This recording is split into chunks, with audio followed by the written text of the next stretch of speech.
Oke, kalau secara grand strategi ya, makro, yang harus dibenahi dari mana ya? Mulai dari presiden dong. Pemegang kekuasaan tertinggi itu presiden. Jadi presiden harus serius. Tidak cukup presiden dengan katakan, saya himbau, saya minta. Lah buktinya 6 kali perintah presiden aja nggak dilaksanakan.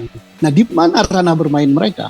Pertama ranah bermainnya di lahan-lahan yang ada batu baranya dan itu belum ada IUP-nya atau PKB 2B-nya belum masuk situ, belum ada yang pegang izinnya. Tanah rakyat, ada batu baranya, disitulah bermainnya tambang ilegal.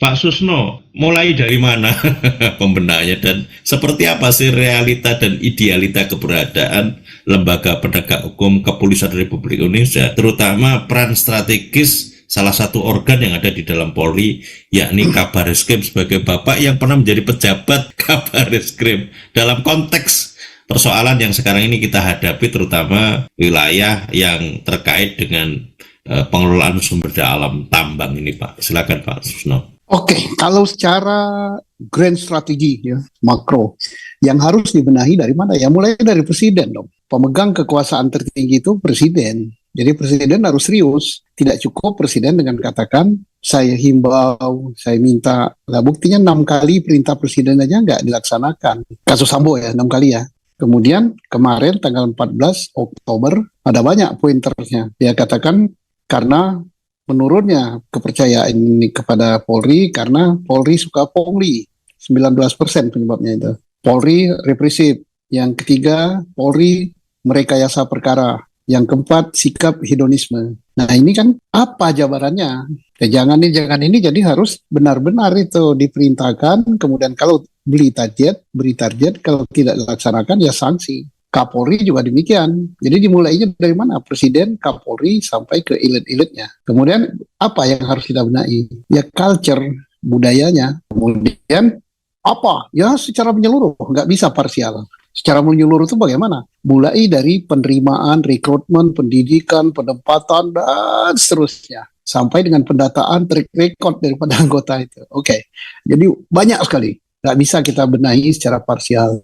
Terus yang berikut baru kita sampai ke, itu kan baru ke dalam kan, reformasi. Baru berikutnya reposisi. Reposisi itu apakah akan tetap seperti sekarang di bawah presiden, ataukah di bawah kementerian, atau dibentuk kementerian baru, kementerian keamanan, atau bagaimana. Itu, dan ini tidak cukup hanya Polri, ini harus Polri, presiden, dan parlemen, DPR kita. Tanpa parlemen yang percuma, karena DPR lah yang buat undang-undang itu bersama presiden. Harus diterimakan dalam undang-undang, merubah undang-undang tentang Polri, membuat aturan pengawasan, membuat aturan and so on, dibuat. Masukan daripada civil society udah banyak sekali, tinggal diterjemahkan, dituangkan dalam bentuk peraturan. Itulah kemauan politiknya.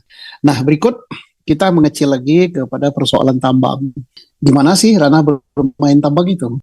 Ranah bermainnya adalah bukan di tambang legal. Kalau tambang legal, ya seperti yang dikuasai pemerintah PTBA, itu tambang batubara PT Bukit Asam, itu sudah go public ya, tapi pemegang saham mayoritasnya adalah pemerintah. Nggak bisa polisi bermain-main di situ, karena itu udah jelas gitu.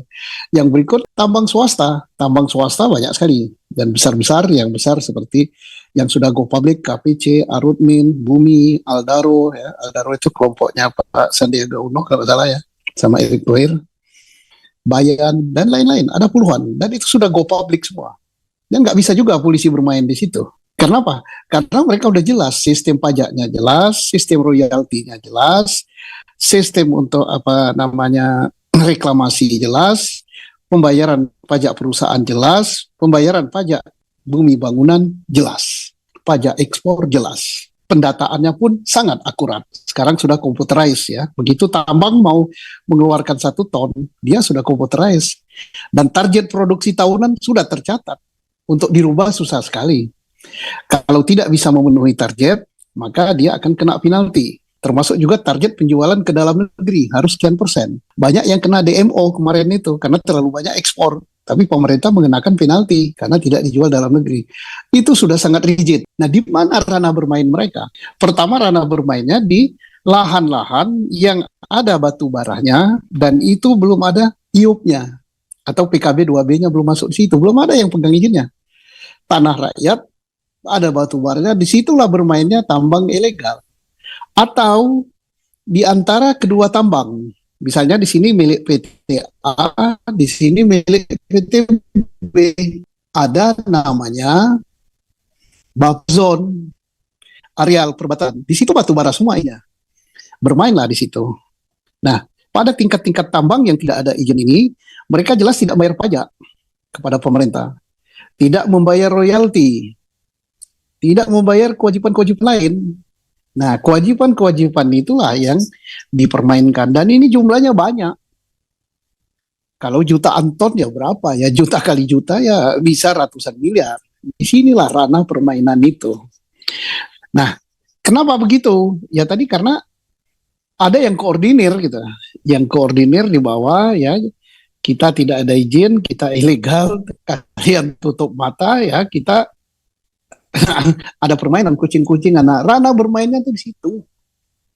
Jadi bukan di bukan di tambang misalnya, oh ini PT Bukit Asam yang memproduksi 36 juta ton setahun. Oh di Kalimantan, PT ini memproduksi 60 juta ton setahun.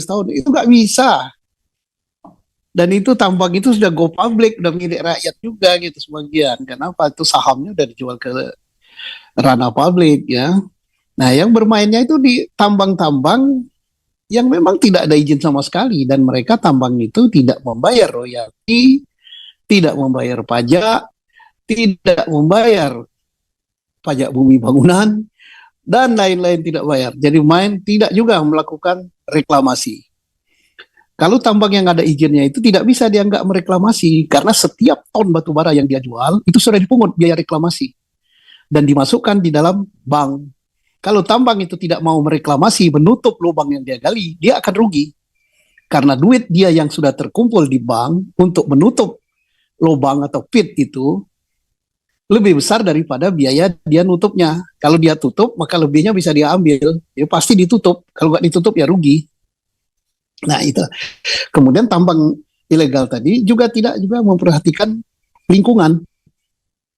Dia tidak membuat water treatment, tidak membuat apa-apa. Nah, itulah permainan-permainan ranahnya. Siapa yang mengawasi ini? Ya itu kan di luar pengawasan daripada Kementerian SDM, karena Kementerian SDM tidak menerbitkan izin di situ. Administrasinya nggak ada. Disitulah bermainlah aparat-aparat penegak hukum. Dan tidak polisi sendiri yang bermain di situ.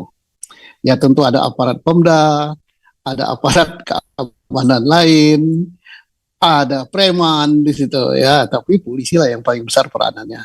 Di sanalah permainannya. Nah, tadi apa yang dikatakan Ismail Bolong itu benar atau tidak? Ya kita kan tidak bisa memastikan sudah benar karena harus diperiksa secara hukum. Tetapi kata Ustadz Ismail dan kata Pak Fajar tadi, ini sudah masuk ranah hukum, maka tidak bisa dibiarkan saja. Kemudian klarifikasinya tidak bisa main jawab dong, periksa secara kode etik, periksa secara pidana.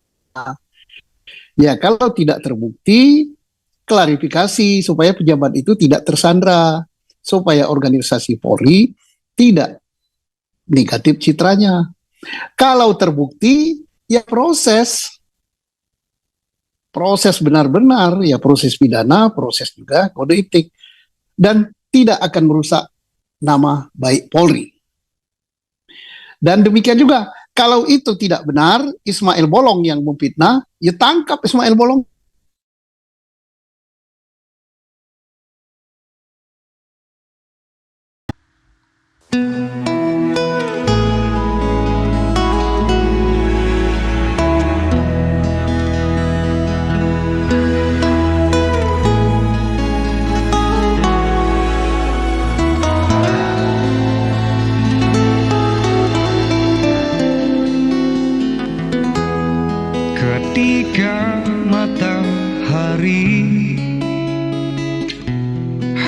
mataharinya di atas kepala panas melelehkan.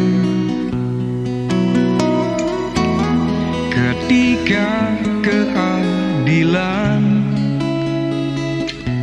akan ditegakkan di hari akhir zaman, padang yang luas tak ada naungan, tapi Engkau pemimpin adil.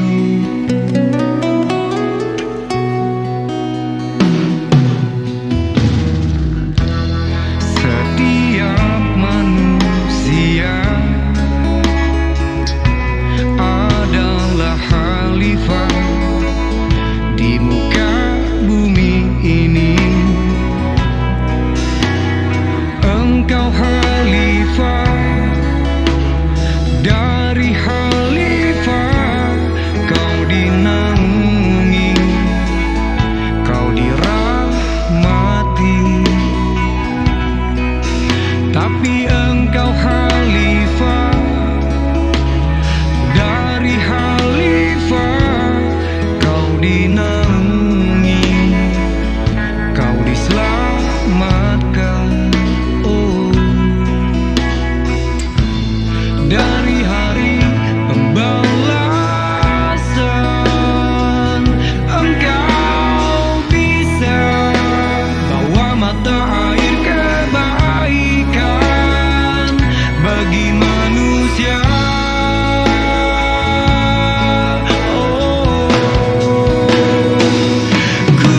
Kuasamu juga bisa menenggelamkan umat manusia.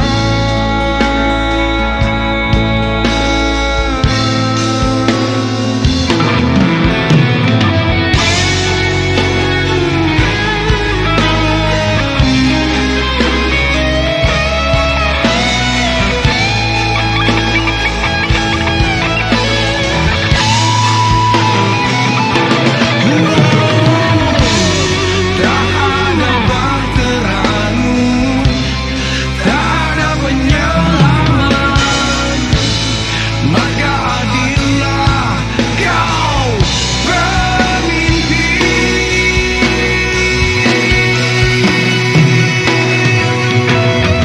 Engkau khalifah, dari khalifah kau dinaungi, kau dirahmati. Tapi Engkau khalifah, dari khalifah kau dinaungi, kau diselamatkan.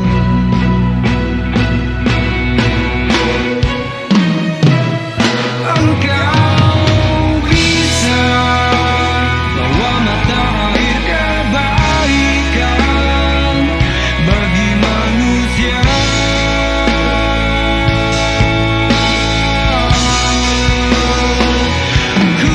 Kuasamu juga bisa menenggelamkan umat manusia.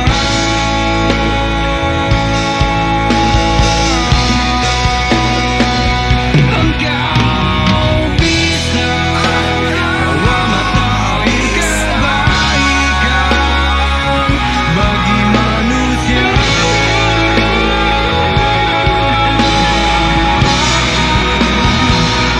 Kuasamu juga bisa menenggelamkan umat manusia.